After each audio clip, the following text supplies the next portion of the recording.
Welcome to the Weekly Trend, a podcast for navigating the markets through the lens of technical analysis. The Weekly Trend podcast is provided for educational purposes only and does not constitute any professional advice. Listeners should not act upon the information or content without first seeking advice from a registered financial planner.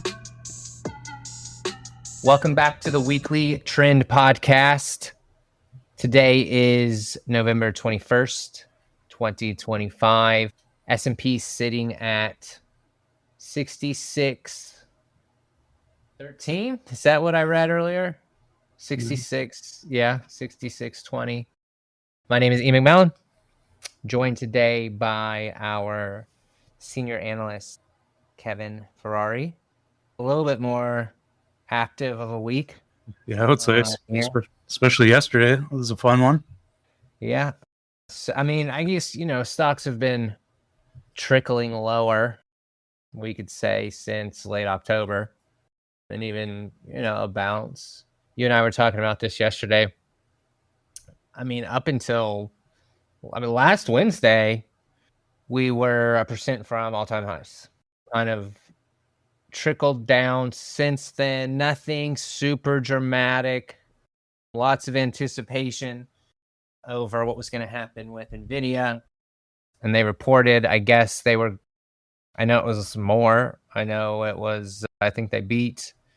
So Thursday morning, a broad approval from the market, and everyone happy, everyone ready to resume the uptrend. And that certainly turned into something different by the close. A lot of big, nasty, bearish engulfing candles out there. Really interesting. And we're really back to what I find on most charts, including the S&P.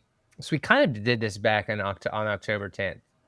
Really nasty one day, and then kind of meandered upwards, got to all-time highs. Everything was back on track, and then we get to the same spot yesterday. And we saw some selling last Friday and Monday, the 67.50 level, but they hit it pretty hard. So fascinating. We've kind of got these two almost pillar candles on either side of the current all-time high. So certainly, I will say there's certainly some supply at 67.50. Mm-hmm. Yeah, for sure. Nice to see him hold 6,500 again. So it's yeah. I guess the boundaries today. That kind of. There is a bounce today, which I guess typically expected, right? And of course, you get your COVIDs and things like that where things get going. But I mean, even back in February of this year, we had February 27th, pretty nasty, big red candle. Well, really, even going back to December of 2024. But we had a nice recovery. We've got a, down over 2% next day. We get most of that back, up 1.63. And the day after that, a Monday, of course, another big candle. And then we trade down into so certainly not out of the woods yet, but they are bouncing stocks for now. Mm-hmm. Yeah, for sure. That 67.60, 6,500. The importance of those levels is just each time we test them, right? Just continue to grow, which, it's nice that it's kind of a relatively tight range if you, do need to make some adjustments. You're getting some pretty well-defined levels, I think, to be able to do that. Is there anything that would say that makes you think this is similar or different to August 10th? Was it just like a big candle and then we meander upwards? Or you think we just do that again? Or is it different? Is it going to be different? We're going to go lower? I guess the assumption's got to be you continue higher, right? Like in the direction of the underlying trend, which is still up. I think that's got to be the base assumption. Upward sloping 200-day, which sucks because usually you get these types of days when you're already in a downtrend. Now we could be, right? I mean, October 27th or 29th, I think was the official intraday all-time high, where that was like 69. What was it, 6,900? It's usually you don't necessarily see these types of bars that close to all-time highs. Although I guess I say that, although over the last few years, we certainly have a couple times. Yeah, I don't know. I think one of the bigger, I guess hindsight's 2020, Bitcoin had been weak for a while. That doesn't have to get going for stocks to go back up. I know there's been some extremes in put call ratio, daily volume. Mm-hmm. Although daily volume, depending on what you look at, I don't know if yesterday was, if you look at SPY, yesterday was definitely a big day. Biggest day since that October 10th. And before that, August 1st. And then before that, you had to go back to the tariff stuff in April. All those were bottoms. I don't know if I'm a buyer that it's that simple this time. I think the market underneath has changed. Now, maybe not, hasn't changed. It was pretty weak in October 10th. I don't really think Brecht has improved a ton. I think I saw a tweet yesterday. S&P advanced decline line over 6 months. I think it was S&P. Might have been NYA.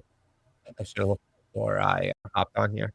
But I don't know. I feel like we're just a lot less momentum overall in the market than right now than any of those past instances. Right. And I think probably one of the more interesting things, at least to me, over like the last month or so, if you think in terms of like just sector rotation, what you'd expect as you near more of a market top, right? Things like, energy, healthcare, staples, I guess even maybe materials to a certain degree, but I think we've kind of, maybe already kind of had that move. But, over the past month, the only two sectors that, are positive is energy and healthcare. So you're saying we are kind of rotating into those? I mean, it seems definitely. Why? Yeah. Why is that a thing? Why do people rotate? I mean, I kind of get healthcare. It's because it's kind of now. I don't know how staple-ish healthcare is anymore. I mean, I get it from if you want to own Johnson & Johnson and Eli Lilly. Yeah, but that's not really what's, it's not necessarily. Yeah, it's like so biotechy now. Mm-hmm. But I mean, to your point, nonetheless, they are buying it up. Yeah, that's interesting. Energy, I don't really get that one either. But that's what the data says. Right, because I wasn't really expecting that either. I mean, it didn't seem like. But we've seen that, right? I mean, we've seen that for years. They're like, oh, when you get, towards the end of the bull market, people start buying. I don't know. And staples have been, I mean, I don't even think staples ever got to an all-time high, did they? Like, they never got above their September 2024 high. They've been terrible this year.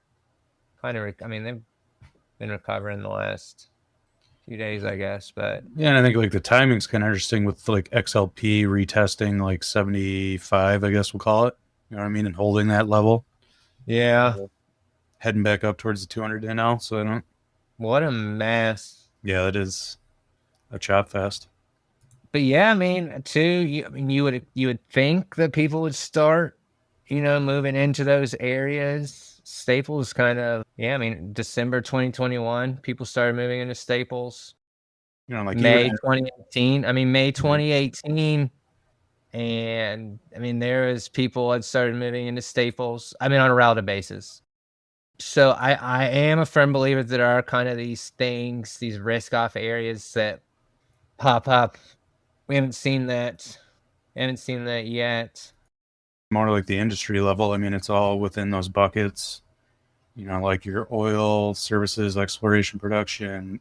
Insurance is positive over the past month. Regional banks, and like that's it. Well, in biotech, we can talk about that, but it's kind of impressive how XCS does look pretty good. Yeah. Relative charts kind of trying to do something. Yeah, and I mean it's like all these areas are, which we're kind of talking about before we started recording, like definitely more small cap focused too. Which, with kind of that candle, especially today with IWM, is pretty interesting. Yeah. And I look at like a KRE, I mean, it's just floating around. It's 200 day. It's such a flat. I mean, that's flat. You could put a golf ball on that 200 day. But I mean, somebody else could. I couldn't, but yeah. Such a mess. It's holding in. I mean, they're holding in there. Mm-hmm. We are missing. I feel like we're missing some classic. Hey, there's about to be a decent correction. We've already had a 20% correction this year. Doesn't mean we can't get two of them. Right. But yeah, it's a tough one. And then is that? Do we just rotate into all this stuff? Then what does that mean? Again?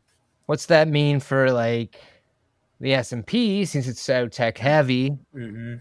Yeah, I mean, is that your yeah? I mean, because Dave's talked about this too. I mean, do you just essentially go sideways here through the rest of the year, and is that essentially because of that rotation into some of these more, small cap focused areas where now IWM on a relative basis is finally gonna, start catching a bid here, and you see some of those other areas like energy and things like that kind of pick it up. If you look at the KBE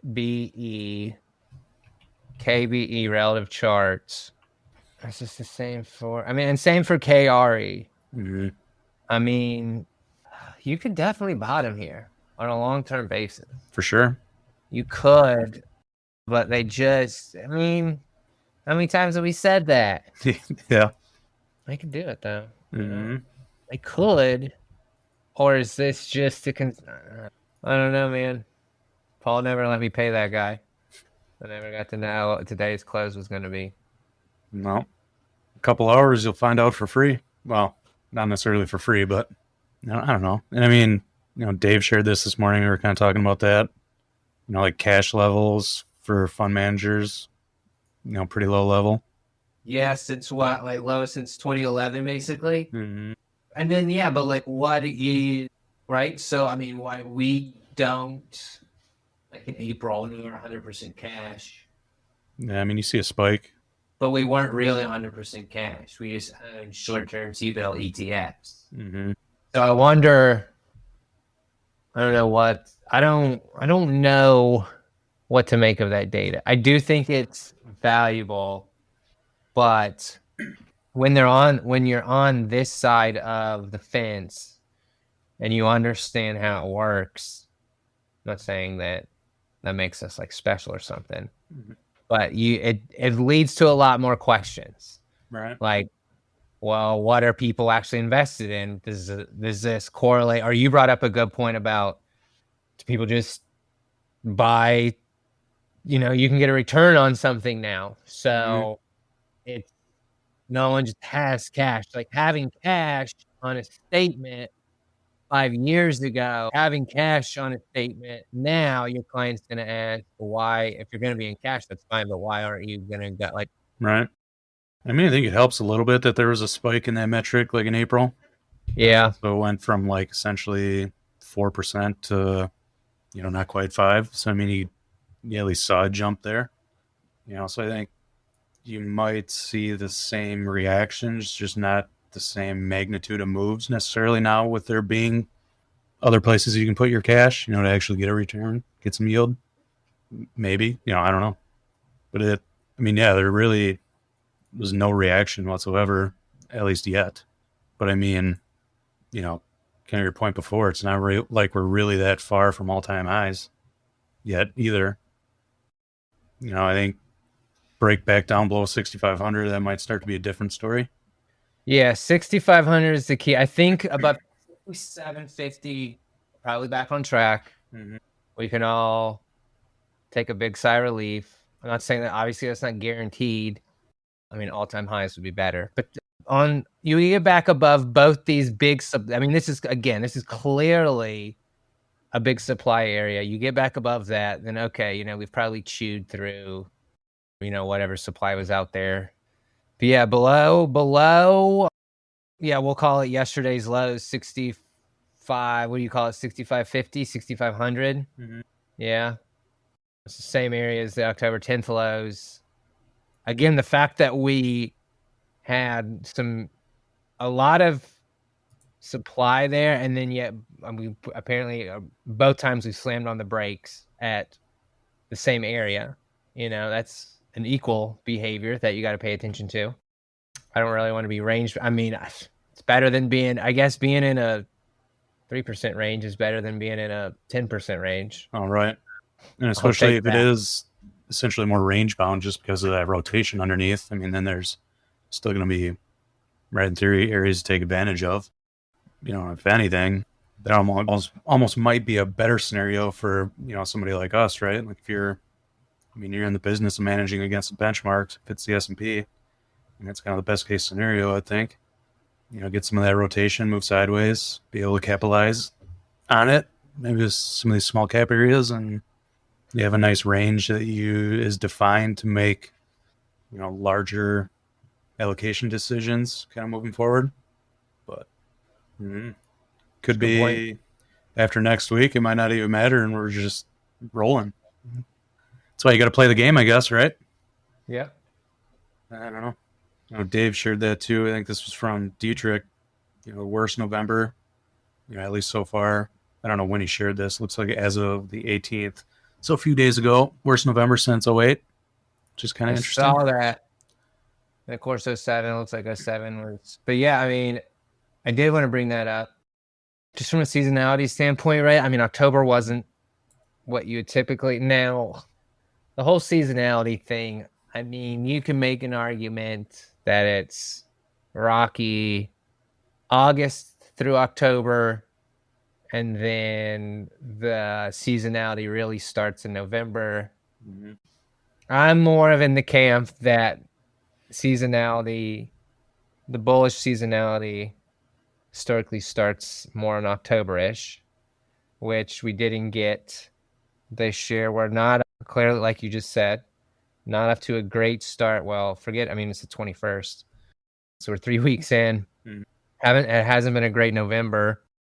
I don't know. I mean, those are things where if we were bullish during a seasonally bearish period, we would say, oh yeah, that's something you got to pay attention to. It's something you got to pay attention to. So I do think it's fair. Like if we're lower in January and February, I mean, I definitely think you're going to be able to look back and say, well, look how dumb and volatile October and November were. Mm-hmm.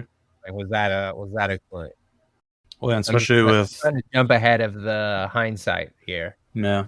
Well, especially with the whole January barometer, right? Talking about seasonality. I mean, that would be January definitely barometer, big blue, or the Santa Claus rally. What was it? It's the last. What is it? The last Santa Claus is the last 5 days of the before Christmas and the first 2 after, something like that. So that sounds right.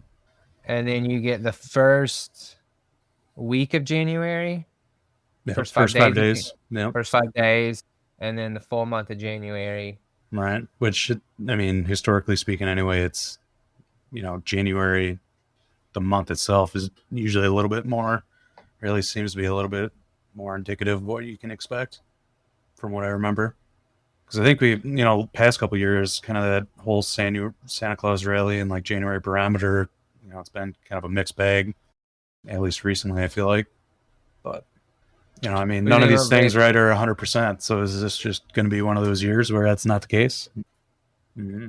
And the other thing I think about, now this is more short term, but all right, breath has sucked for a while. VIX bottomed in late August at like 14. We did get a VIX spike in October up to like 28, 29, 30. Another VIX spike over the last week. And we kind of, so far, that's kind of been it.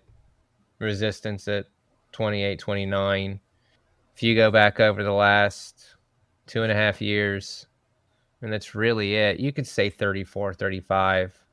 But for this current uptrend we've been in since the 2022 lows, I would say 30 or 28, 30 has kind of been where you've seen a bottom.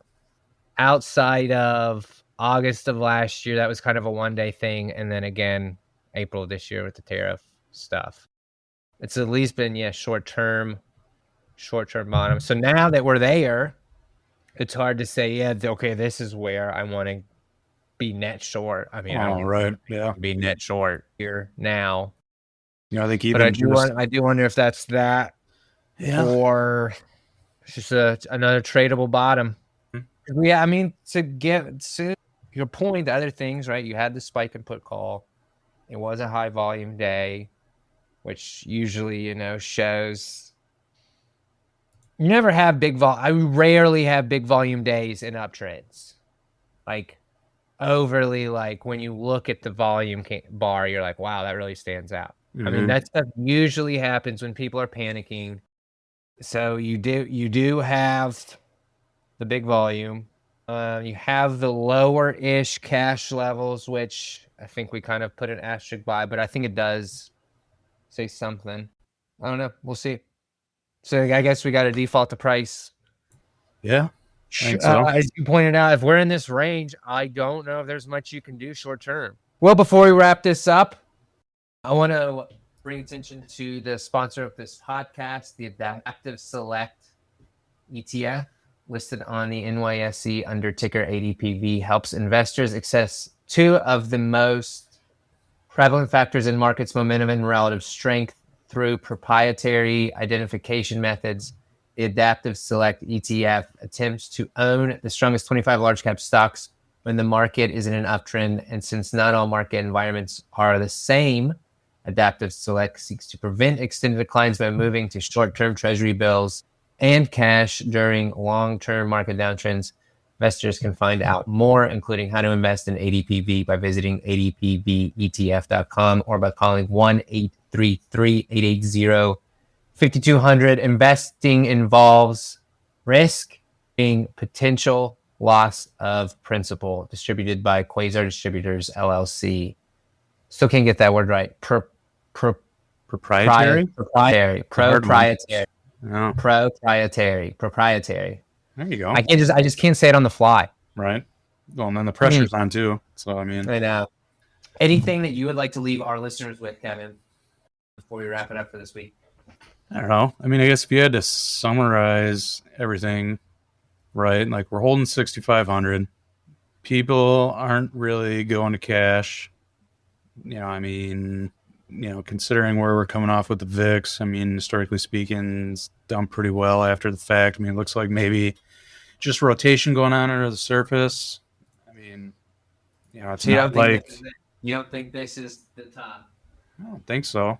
I mean, right, okay. The nice thing about operating the way we operate, we'll definitely be able to find out, depending on some of these levels if we break them. But, I mean, that's the thing, too. Everybody's...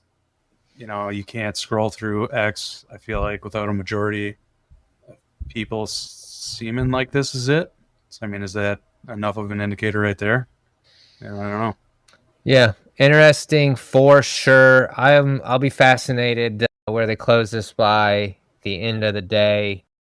If we're below, you use 6,500. Yeah, rough. Yeah, I think that's a tough area to be in, right? And I say counter trend move. With the counter trend moves are so strong in downtrends. Now that's really going on a limb, labeling this a downtrend. I'm not. I don't think that's fair. Probably need to make a new low. I mean, what would be what would? I mean, it's really not even out of the realm of possibility. Do you have to get below the 200-day for it to be a downtrend in your mind? I don't think so. Because I mean, where the 200-day is now, we'll call it like 6150. Like just below that's fairly important level, I would say, from like, Q1 25, a little bit of Q4 24. You got the 200-day there. Yeah. From the highs, that's about just over 10%, not quite 11%. So, I mean, considering how nice of a run it's been since April, like, is a 10% kind of correction here really out of the realm of possibility, and then we move higher from there? Probably a nice reset. I mean, if we get down to You're right. That would be a huge inflection point. You at 61.40, 61.50. Yeah, the February 2025 highs. You get down there with the 200-day in that area. And even we would really have to. We would really be finding out what the market is made of. And like the anchor VWAP on, like I'm just using SPX cash, from kind of those lows in April, that's right around there too, around 62.25 ish, somewhere in there. So, pretty close. Oh, yeah, look at that. So is that, there's kind of a lot going on down there where you'd expect buyers to potentially show up. So, I don't think necessarily just breaking 6,500's going to do it. But, and really even kind of, what Dave's brought this up, do we just kind of chop around sideways, build a range here for a little while? That's not really out of realm of possibility either. Not going to be the most exciting end of the year, but no, it wasn't last year either, though. Last year so kind of fell apart. Yeah. Beginning of December through mid-January. Don't get to pick your market, unfortunately. I would not pick this one. I would pick one that goes up all the time. Man, it'll just almost be too easy, wouldn't it? Be fun. It'd be so fun, though. Yeah, but then it wouldn't be. Say if it went up all the time, we probably wouldn't have a job doing this. Yeah, it wouldn't have a job. And then there's no competition. No. All righty. Well, thank you to our listeners for tuning in. Please be sure to give us a high ranking on your podcast platform of choice. And I assume we will not be doing an episode next week, which would be the day after Thanksgiving. So with that said, wish you all a happy holidays, happy Thanksgiving, safe travels if you are going to be on the road or at the airports. Have a great weekend. Sure. Have a great weekend. Happy Thanksgiving.